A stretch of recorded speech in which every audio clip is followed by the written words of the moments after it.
Mais t'as pas peur? Cette phrase, je crois que toutes les sages-femmes qui pratiquent en dehors des hôpitaux l'entendent, que ce soit, dans leur pratique de sage-femme ou que ce soit des patients qui leur relatent des proches de leurs patientes qui manifestent leur peur, qui expliquent en fait leur peur, qui disent en fait à quel point c'est pas sûr. Pourquoi est-ce qu'ils prennent ce risque d'accoucher en dehors, des hôpitaux? La peur des complications rares, peur des urgences obstétricales, peur d'un transfert vers l'hôpital.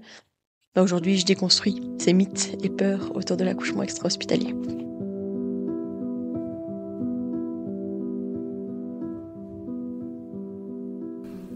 Chaque mercredi, avec l'épisode Questionner la sage-femme, je répondrai à une question d'une auditrice ou d'un auditeur.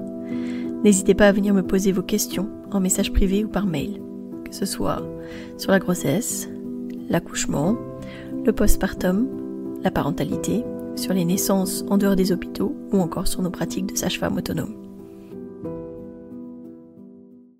Il y a beaucoup de peurs effectivement récurrentes qui sont liées aux naissances extra-hospitalières, beaucoup de fantasmes aussi, je pense. Notamment celle des urgences obstétricales et je jette pas la pierre aux gynécologues en fait qui essayent de ouais de convaincre leurs patientes de ne pas faire d'accouchement à domicile en disant, «Vous vous rendez pas compte, il y a des risques» et cetera. Je leur en veux pas, pourquoi? Parce qu'eux sont confrontés, je pense, très, très fréquemment à des complications. Des complications qui sont, bah, parce qu'en fait, ils n'ont pas la sélection que nous on a. C'est-à-dire que tout au long de la grossesse, il va y avoir, un cadre, il va y avoir un suivi qui va faire que, ne resteront à la fin que ceux qui ont vraiment que des femmes et des bébés en santé, des bébés tête en bas et cetera et cetera. Donc il y a ça. Et puis là, par contre, j'aimerais qu'ils changent leur vision en fait des pratiques à l'hôpital et des pratiques extra-hospitalières parce que je crois qu'ils ne prennent pas assez en considération tout ce que la médicalisation de la naissance entraîne. Je vous invite à aller revoir l'épisode sur, le la cascade d'intervention qui illustre vraiment à quel point parfois les situations, elles dégénèrent plus parce qu'on a voulu intervenir, on a voulu accélérer le travail notamment, on a voulu le déclencher et et que c'est ça qui est plutôt, le plus gros risque en fait, lors d'une naissance. Pourquoi est-ce que ces peurs, elles sont, si ancrées? Comment on peut faire en fait, finalement pour redonner de l'information, pour redonner du sens, pour rassurer en fait les futurs parents?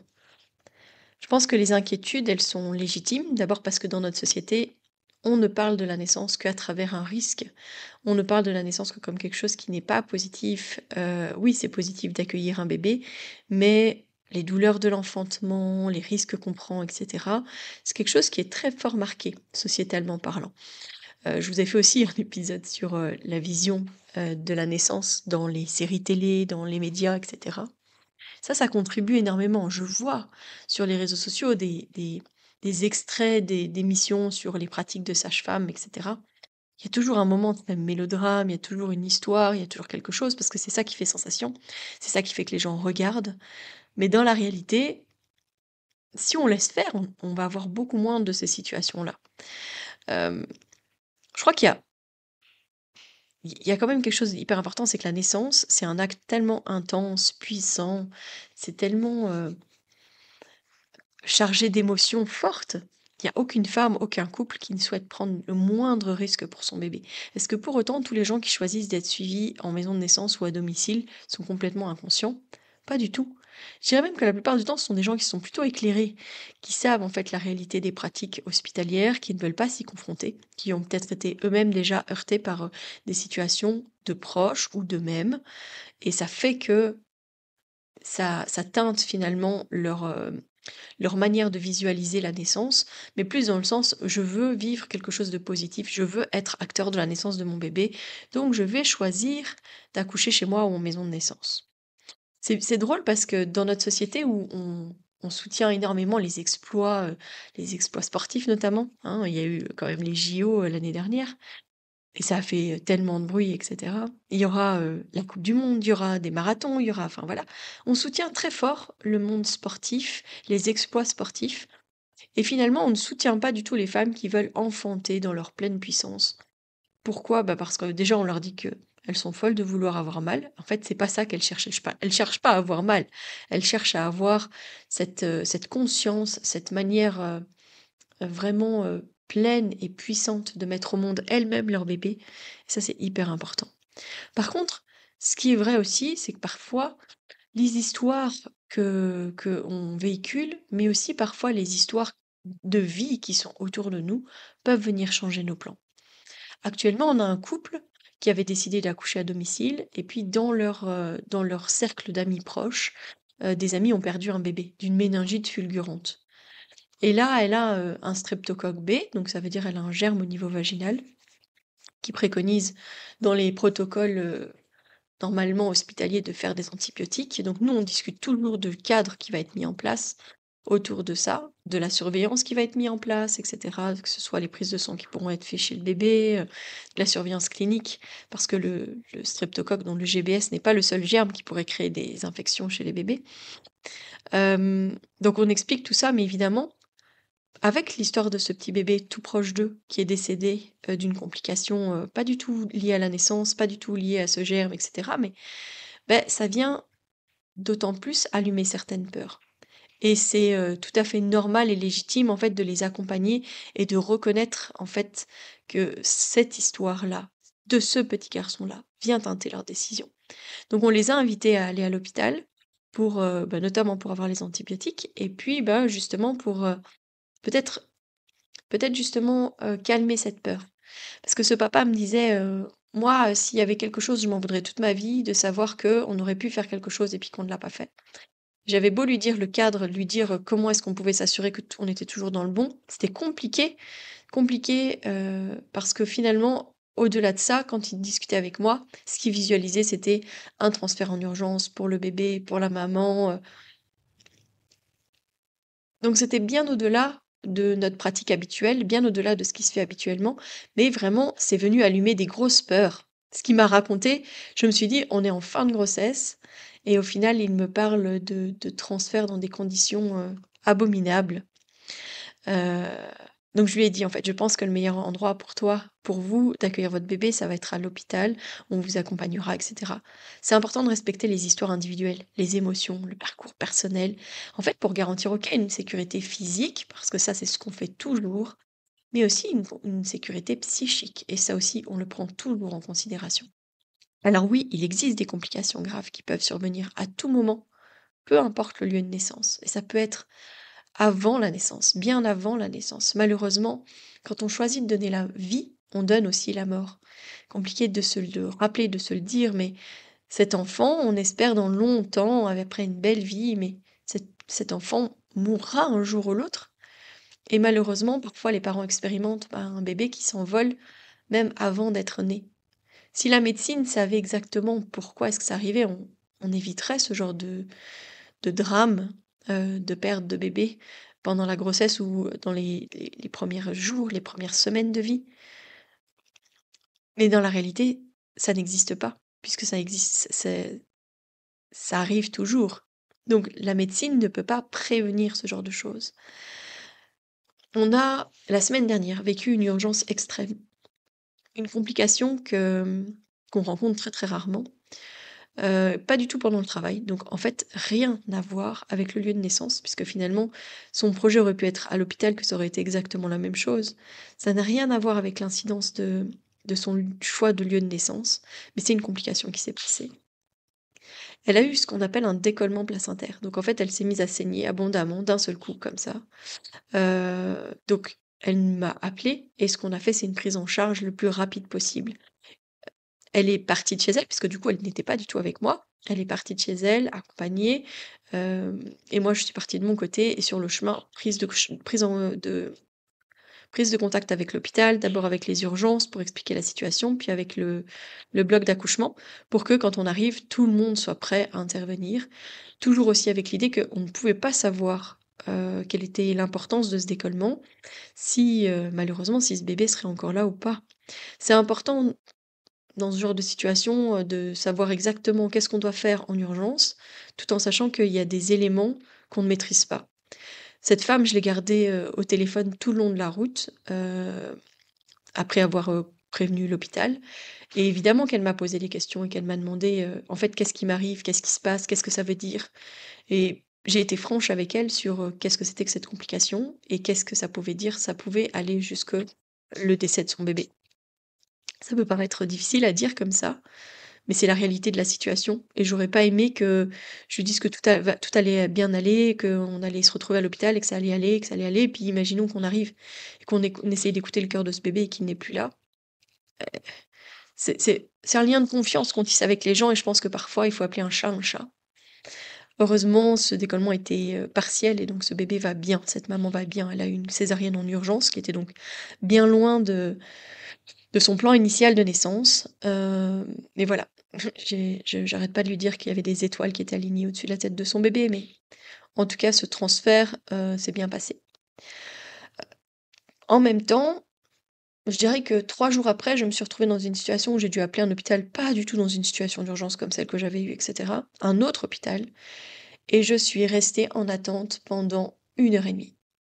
Alors, ça va que c'était pas une urgence vitale, mais clairement, ça m'a rappelé aussi que dans l'alignement des planètes qui se sont passées ce jour-là, j'ai eu de la chance aussi d'être avec un hôpital qui avait prévu, qu'on puisse appeler directement les urgences et et qui m'a permis en fait de mettre en action l'équipe qui allait l'accueillir avant notre arrivée.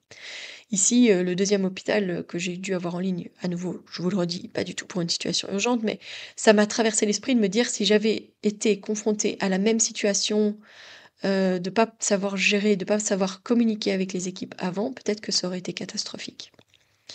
Donc, il y a des choses aussi qui sont pas de notre fait, pas liées à, notre pratique, pas liées à, comment est-ce que ça se passe et cetera, mais que c'est plutôt, institutionnel lié à l'hôpital vers lequel on va transférer.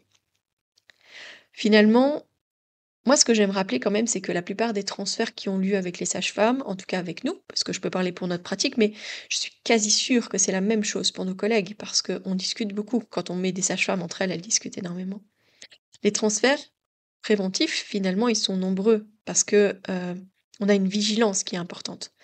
J'ai des collègues qui, décident de partir vers des plateaux techniques plutôt que des accouchements à domicile quand, il y a quelque chose d'un peu sous-jacent et cetera, qui préfèrent être au sein de l'hôpital pour pouvoir agir en cas de nécessité, tout de suite. C'est pas pour autant qu'elles pratiquent plus les accouchements à domicile, c'est que quand il y a des signes d'alerte avant, elles préfèrent être sur place avant. Et pour nous, c'est la même chose. C'est-à-dire que si jamais on sent qu'il y a un glissement vers une pathologie, qu'il y a quelque chose qui est en train de se passer, que ce bébé ne descend pas dans le bassin de sa mère et cetera, eh bien, on va transférer avant d'être dans une situation d'urgence extrême. Donc la visualisation qu'on a de ce transfert en catastrophe, avec, la maman ou le bébé en extrême danger, en fait, c'est extrêmement rare. Et dans les cas où ça a pu nous arriver, c'est-à-dire où on ne s'y attendait pas, puis sur le moment, il y arrive quelque chose, on peut penser à l'aréa d'un bébé, on peut penser à une dystocie des épaules, on peut penser à une hémorragie chez la maman et cetera.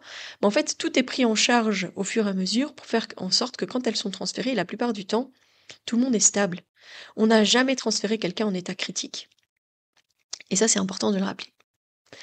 Le taux d'urgence grave, il est rare, rarissime. Enfin, on parle de entre 0,5 et 1 des grossesses et pourtant, nos protocoles, de suivi hospitalier sont plus calqués sur ces risques potentiels-là que sur le processus physiologique de la naissance.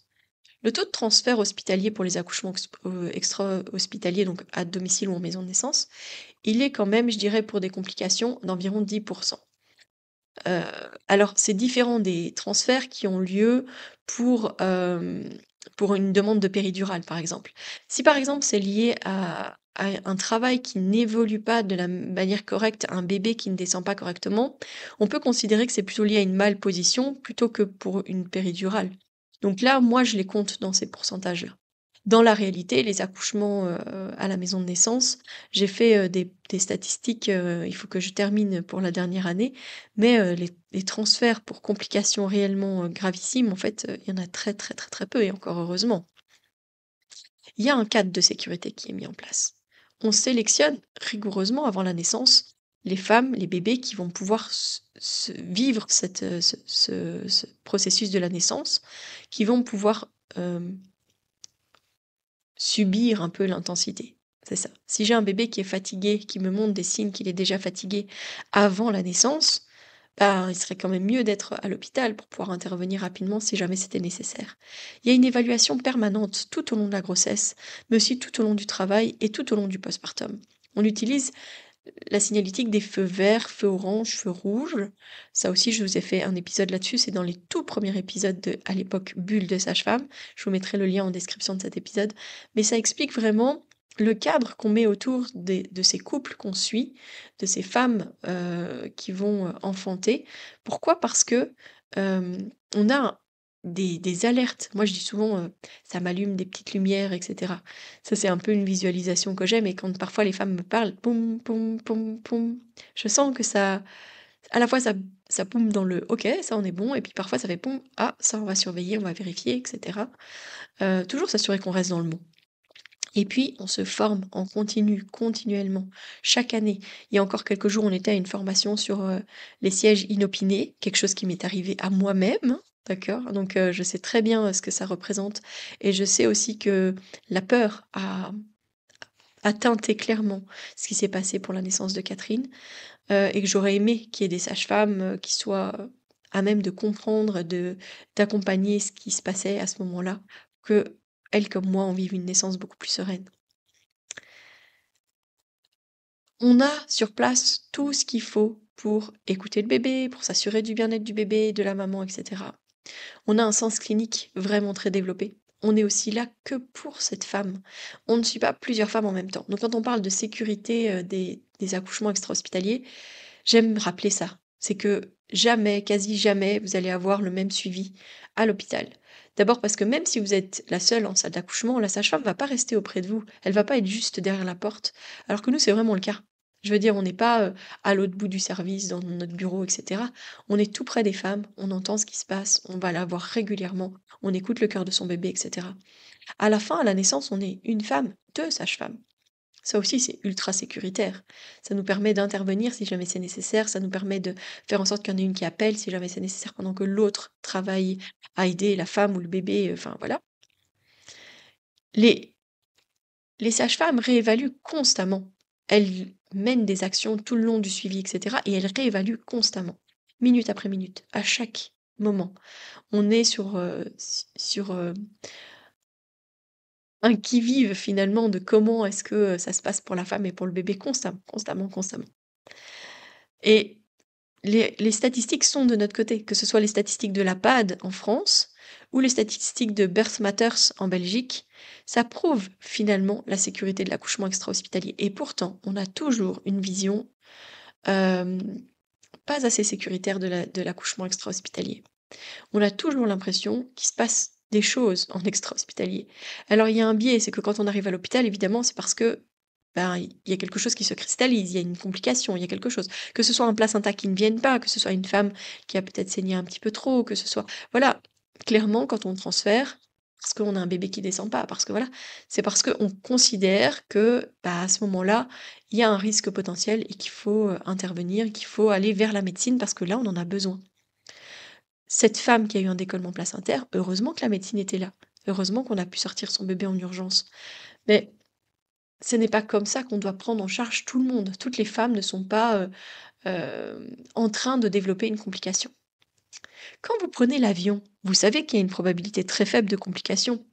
Pourtant, l'avion, bah, c'est considéré comme un des moyens les plus sûrs de voyager, grâce à toutes les précautions qui sont prises en amont. Et ben, l'accouchement extra-hospitalier, ça suit exactement cette même logique. Anticiper, prévenir, être prêt à transférer immédiatement si c'est besoin, etc. On est comme les avions.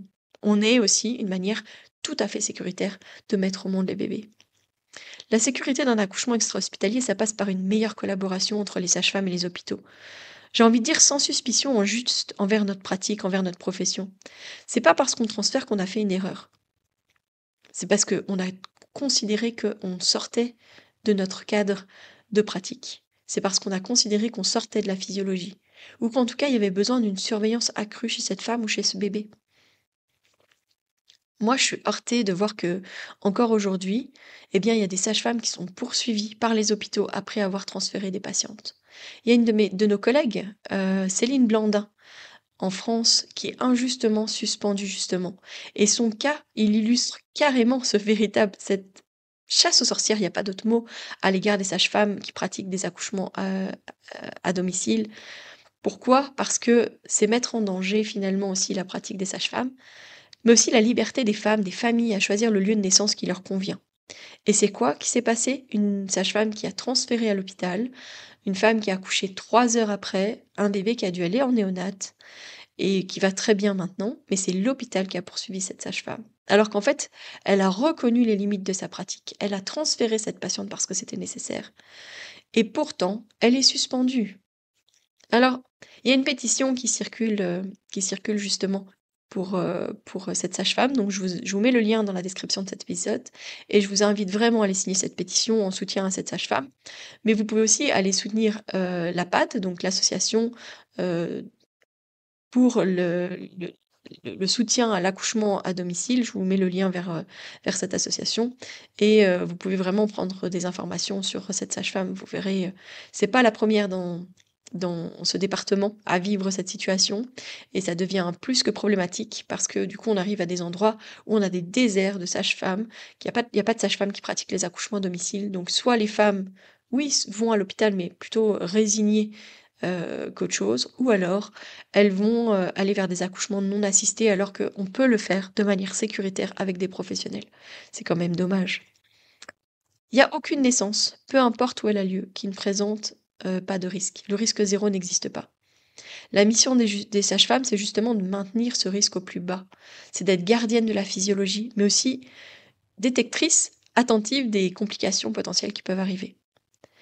J'aime rappeler que derrière chaque naissance extra-hospitalière, eh bien, il y a des sages-femmes profondément investies dans la sécurité, dans l'écoute et dans le respect des choix éclairés des familles. C'est important, de se rendre compte que c'est pas quelque chose d'inconsidéré, de fou. Non, elles n'ont pas peur. Non, nous n'avons pas peur et si c'est le cas, alors on change les plans initiaux. Ça veut dire que si j'ai peur, c'est qu'il y a quelque chose de sous-jacent. Si eux ont peur, c'est que c'est plus OK d'accoucher en dehors des hôpitaux. Voilà, j'espère que cet épisode vous a plu. Je vous invite, vraiment à le partager, à parler de cette situation autour de vous, de faire connaître justement la sécurité des naissances extra-hospitaliers, de reconnaître justement que les transferts sont nécessaires quand ils sont nécessaires et de soutenir cette sage-femme qui vit, une situation vraiment compliquée. Je vous donne rendez-vous lundi et d'ici là, portez-vous bien.